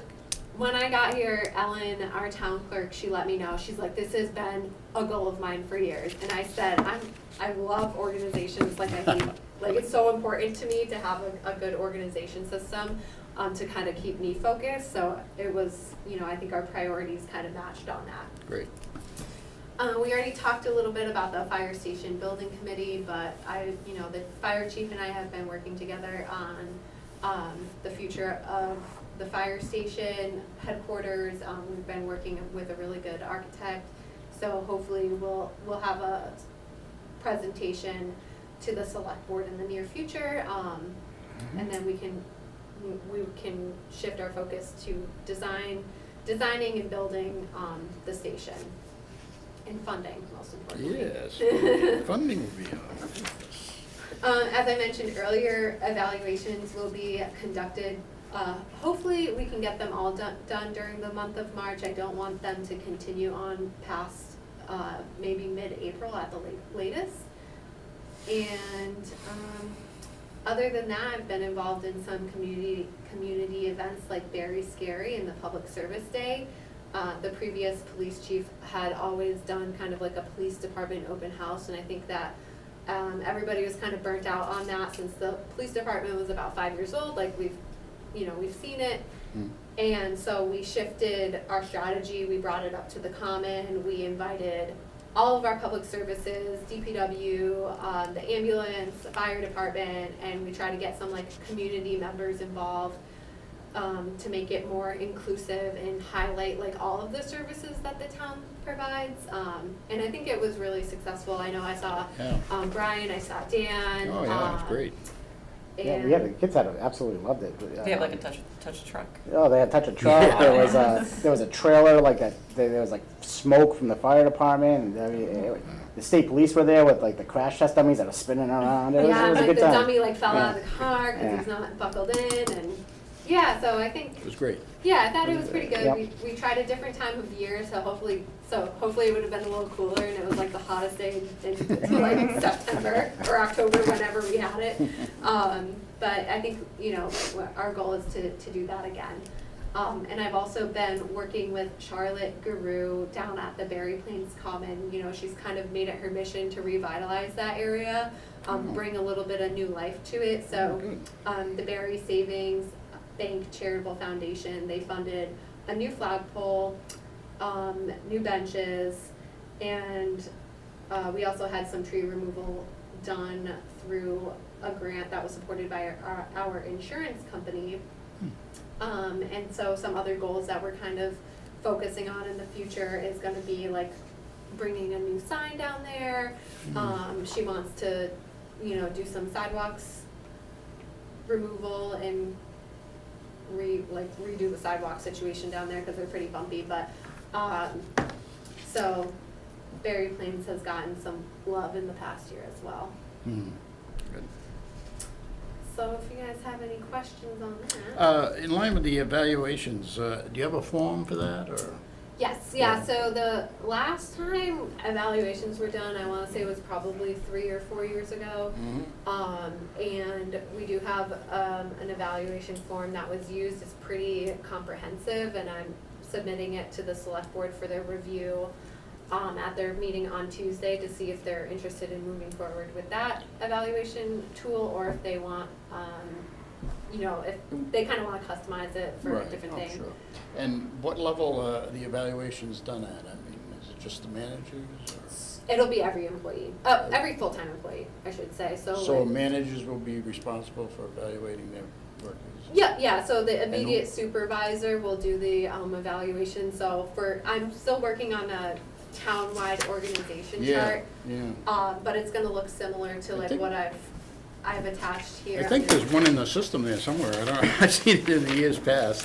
Yeah, But, I think that it's hard to find. I've seen a couple of different organization charts, but I found this software that kind of allows you to manipulate it and stuff. So you can see my little organization, but of course we have the fire department, the police department, the library, So all of those, like the elected boards will be responsible for their immediate department heads, and then the department heads will be. Okay. So it kind of goes down that way, Yep. and I expect that every full-time employee gets Okay. so Great. it's like the call firefighters, for example, like they're not gonna get the evaluations, but everybody else who works at least 20 hours a week should be getting an evaluation. Fantastic. Yes, and I think, happens. you know, I'm really big on goal setting, and I think that's really what's been lacking in the town for a number of years, so this evaluation cycle will also be a good place for the department head to meet with their, or whoever is the supervisor, to meet with their employee and discuss some goals that are measurable and reasonable to achieve within the next year. That'd be great. I think it's great. Especially the grants and all that Oh, extra help for the town and, now, like with grants, and I know we talked about this before, but the town doesn't, we don't even have like a part-time like grant writer, right? That's, it kind of falls on you for what the town's been doing, or the department heads. Yeah, it's generally me or the department head, so I know like the police department, they're really good at getting some grants. The police department, they had all new security cameras installed at the police station for a grant. And these security cameras, they also connect to our dispatch, so like they can kind of monitor our space too. The fire department, I think Chief Rogowski is one of the most ambitious grant writers in the town. He's always like cranking out those grants, and he's pretty successful in getting them, but he's also ambitious, whereas he applies for like the new fire truck every year, right? So. How about a fire station? Yeah. Never know, right? That one, there's not a lot of grants for that, actually.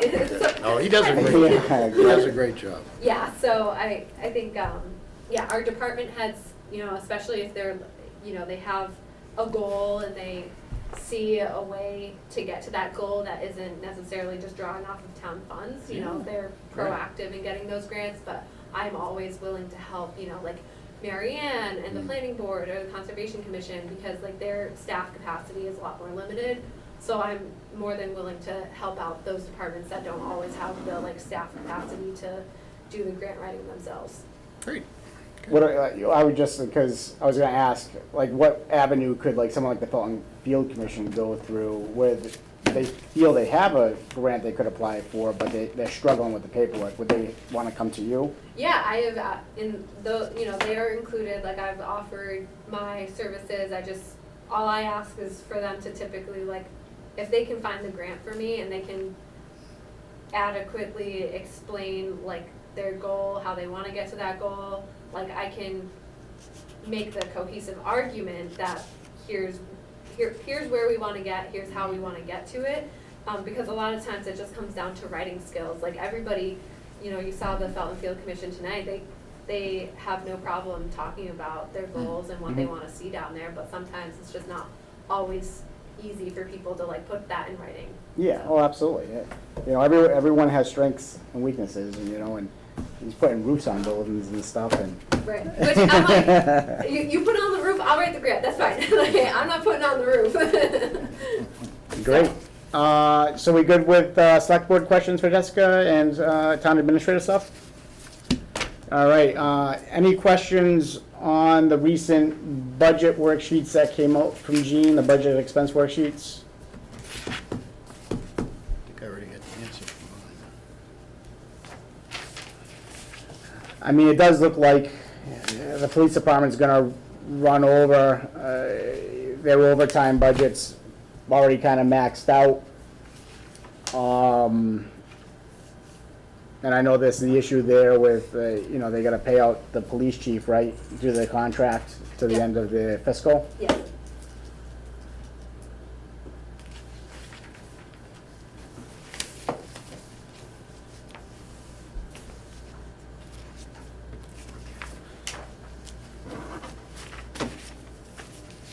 Other than that, I didn't really have anything on the budget expense reports for this week.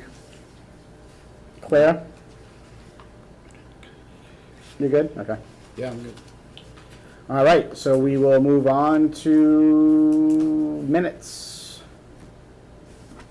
Has everyone had a chance to review? Any questions, comments, or concerns?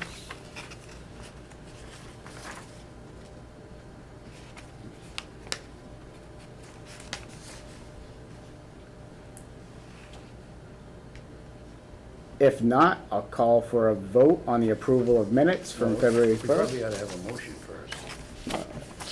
Well, I'm gonna call for a motion, Oh. Oh, you're gonna call for a motion? I guess. Yeah. You wanna give a motion? Yeah. We get a motion? Do we have a second? I'll second. All in No. favor? Accept the minutes for Tuesday. Tuesday, what month? First, February. Yes, she already February. made that amendment. Okay. Go ahead, first. The minutes for the first. Sorry. Second. Second. Second. All in favor? Aye. Aye. Aye. Great. All right, so moving on. Yes. Special town meeting canceled. Yes or no? So officially, the special town meeting was canceled. I know that the DPW commission had a meeting last night to discuss, the USDA loan. Mm-hmm. And, so I think that the select board on Tuesday will be interested in revisiting having a special town meeting in March. What can you say about the meeting as far as, So I did not attend the meeting, but I got alright. some updates today from both Maureen and Greg, with a little bit more details on what this loan is. So it's actually it's like a 5.1 or $5.6 million loan, but the importance of having this loan accepted at a special town meeting within the next couple of weeks is because there is a grant portion that is going to reimburse about 40% of this loan. And the reason why we need to have this special town meeting vote is because the federal funds are going to be, they haven't been approved yet, but they could be approved in mid to late March. And when those federal funds are approved, the projects that are 100% ready and they have all the boxes checked, including this meeting, this special town meeting vote, those will be the ones that have the grant funds reimbursed to them at the highest percentage. So if there's a delay here, the town will be less likely to receive the full expected grant match. so will the townspeople be told about what's actually happening? What's this grant for? Why is it emergency to be done? So according to an email update from Tom George that I got today, Good. He plans on having, a presentation at the special town meeting, that I believe he's working in partnership with Woodard and Curran, which is the engineering firm that we use, We've heard and that first time. Okay, good. and USDA, to explain what this loan is for. Okay. I think there's still, the select board still, definitely has some questions that they're working on, Okay. to get some answers about like what the impact is potentially to the sewer enterprise budget. So I think there's definitely some more questions that need to be. So Tom will be at the meeting, next selectmen's meeting, or we don't know for sure? I Yeah, will well, talk, okay. I will That's talk okay. to the select board about that. So I would say with the special town meeting, if it does go back on, at this point, I feel the sewer commission has an obligation to present to the finance committee at one of our meetings, You would think. since we need to vote our favorability for the town. And I'm not gonna waste another meeting to join the select board because they failed to show. Thank you. So if it opens back up, and the select board does vote to have a special town meeting, I would ask the sewer commission come and present to us, Okay. okay? Otherwise, I'm not gonna approve it, that's for sure. And then, so I would say, my opinion here, because we moved the meeting schedule, right, Yeah. to accommodate the special town meeting. Now there's no special town meeting on the books. We have 3 weeks of back-to-back meetings at the end of March. With the new information that was given tonight, I'm trying to keep it off Tuesdays too. yeah. I don't want it on a Tuesday. I'd be reluctant to make a change to the schedule. I was originally saying, all right, should we just switch it and have the police department and regional dispatch come back on the 1st, right? But should we just keep it the way it is now and wait until we see what's gonna happen? Yeah, because it might, you know. It's too late to do a first special town meeting, because you have to have 2 weeks, right? On it first. So, yeah, so it's 2 weeks from when the select board approved the warrant. So I was working with the town clerk today, and we're thinking, like, March 10th, which is a Thursday. So that would kind of be our earliest that we would have it at this point. Okay. Is everybody in agreement keeping the schedule the way it is right now until we have more information? Yes. Yeah. Yep. That makes sense. All right. Reserve fund, so I know at last meeting, we talked quite a bit about the reserve funds. And I've been thinking about this reserve fund for a bit. And we want to come up with a subcommittee to create a town of Barre policy around the reserve funds. And I want to make sure everybody's on board with that, and I feel like we should have a committee vote to approve a subcommittee for policy, and then also have assigned members to work the subcommittee. I know, Corey, you volunteered. You still on board with that? Absolutely. And I know I spoke with Claire. Claire, you're on board, correct? Yes. So we're looking for one more person that wants to work on the subcommittee for policy. Well, I'll do it. Nobody else is interested. Pull your arm, right? All right, so I guess we'll just, to make it official, right, we'll just create have a vote on creating a subcommittee for reserve fund policy. And we'll have Brian, Claire, and Corey be part of that committee. Okay. We'll need a motion for that. I'll make a motion that we form a subcommittee to form a, excuse me, for a reserve fund transfer policy for the town of Barre. I don't know. Yeah. Second? No second. I'll second. All in favor? Aye. Aye. Great, all right, so that's official. Just make We're sure gonna meet. with the, after, so as we go into the discussion of this, I'll lead it out. So I've done a little bit of research, and I feel what's important for the reserve fund is, I know in the past it's been, no policy, strictly emergencies. So the we gotta have some parameters to set for the policy. And a couple things that I would like to see is making sure the policy adheres to the state statute, right?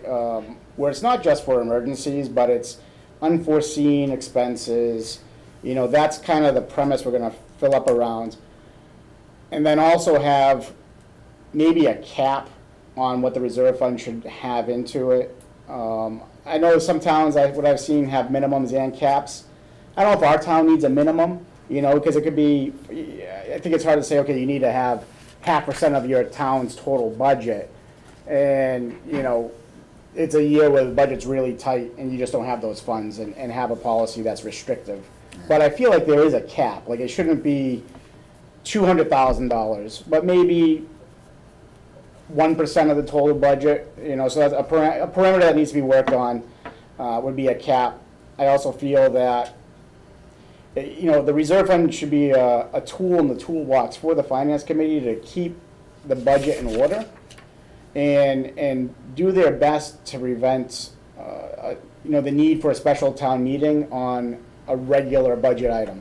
And we were talking with Tony earlier about his budget, and an idea I have and that I present to the committee is, you know, he's over budget last year, let's say call it $30,000. Now, I would hate for Tony to all of a sudden, you know, 3 residents move to town, they're all asking for services or whatever the unexpected, we pull $30,000 from his budget and then it goes nowhere. So maybe not all of it, but I think it would be appropriate to take a portion of that money and move it to the reserve fund. So it's not just restricted to his budget, but it's also open for other departments if they have a concern that comes up during the year. And then if we go through a budget cycle, 2 budget cycles, and no one uses it, or Tony doesn't need the money back, then, you know, we can figure it out in the next budget cycle where those funds need to be. And same thing with going back to the tax title, you know, where that's like an every other year expense. Do you really want to just not have that money built into the budget? I'm not saying it have to be a slush fund, but just have it to be a tool in the toolbox where you're not then digging the next year like, oh, wow, we got to find 10 grand because the treasurer needs $10,000, but only every other year. And it's a line item, not an article. So those are some thoughts that I had around the reserve funds, and, you know, I'd like to hear what everybody else has to say.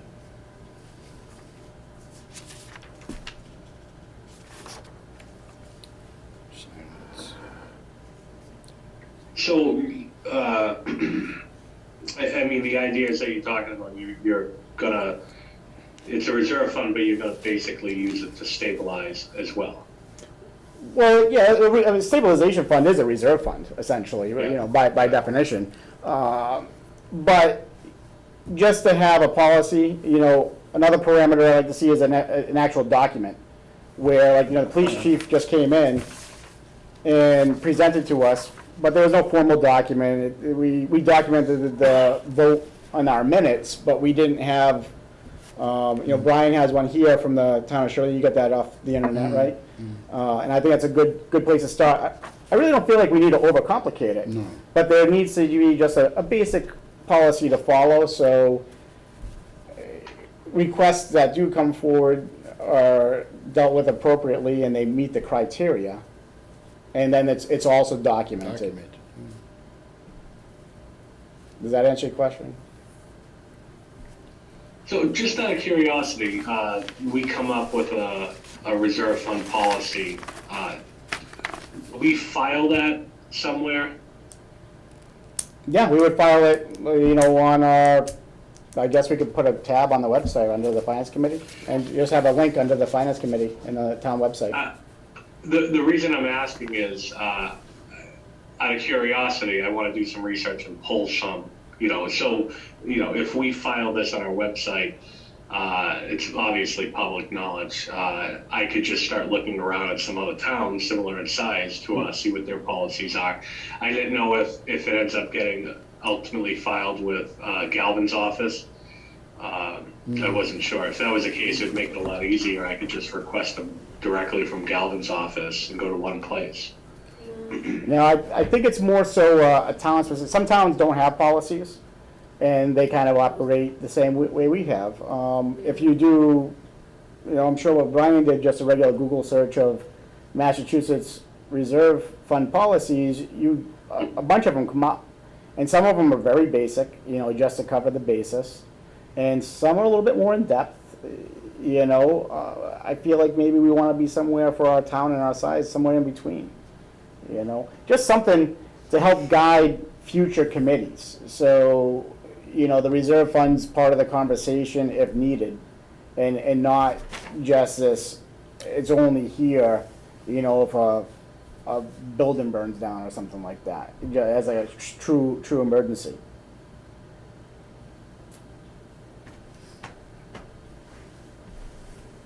I just wanted to know where I should start, but Yeah. I reached out to the town administrator, kind of, it's like a forum that all of the town administrators in towns under 12,000 in population, and I just kind of sent out a general message asking if any of them had policies on using the reserve fund, and I kind of got a couple messages like, hey, share any responses you get, and then I got a couple messages that we just go case by case, like emergency basis. So nobody responded to me that had like an actual policy, so.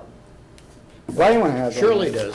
Yeah, not everybody responds, that's the Oh, thing. no, no, only the ones that didn't. Yeah, But, a yeah, lot of them pop up when you look. Yeah, So they they're do. definitely there. but I mean, yeah, cities and larger towns, of course, are more apt to have one, but there are towns our size. Shirley's not that much, a couple of thousand bigger than us, maybe. But, yeah, basic, you know, really common sense questions or answers here, where people have to fill out the right form and be documented, yeah. So we'll get something together. Yeah, and you know, just remember, we, you know, you guys, I think it's not too difficult to button this up. Like I said, August, I mean, if sooner, you know, that's great. It is open meeting, so, you know, whether it's Zoom, you may have to take your own minutes, you know, just to have some documentation. And, I mean, if you want to meet here, you can meet here as well, but just make sure we have the minutes. yeah, and you can let me know what, like a day and time and a place where you plan on meeting, so I can add it to our calendar. Yeah. I mean, I think probably a couple meetings, maybe, I don't really see it being too difficult, but it depends on how much, you know, you guys take it and do what you need to do. And then come back and present your findings, you know? Any other discussion on reserve funds? ARPA? ARPA, I sent everybody an attachment that shows the expenses that we've committed to. My battery's gonna die. Hold on. Almost done. So, including, so the ARPA is kind of tranched to us twice. So in June 21, we received $816,000 for our local and county contribution, even though counties are defunct for the most part in Massachusetts.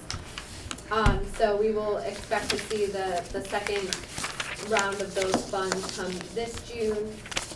As I've mentioned a couple times this meeting, Senator Goby and Rep. Berthium both have earmarked funds for the town, which equals $95,000 additional dollars, bringing kind of our total funds up to $1.7 million. And the town, the select board has agreed to 3 separate purchases at this point. One being a municipal fiber project through Spectrum. That project is almost complete, and that cost $176,184, and that connected all of our buildings to fiber. We will from now on be working off of fiber internet versus, like, I think it's coax was the old version. Ruggles Lane parking lot and the 10-wheel dump truck for the DPW were our other 2 purchases made at the beginning of this month. Ruggles Lane parking lot was a purchase that was expected to be made at the special town meeting out of stabilization. The chair of the board wanted to purchase it out of ARPA instead, to avoid touching our stabilization funds. And the 10-wheel dump truck, we were originally gonna purchase it out of snow and ice, but the DOR said that we could not purchase it out of our snow and ice account, which is the only account that the town is allowed to run a deficit in, because this is expected to be a capital purchase that we should plan for. So, because it's kind of a more timely purchase, the select board agreed to purchase it out of ARPA instead of waiting for a special town meeting as well. Which brings our total expenditures up to $307,184, which is about 17% of our total funds.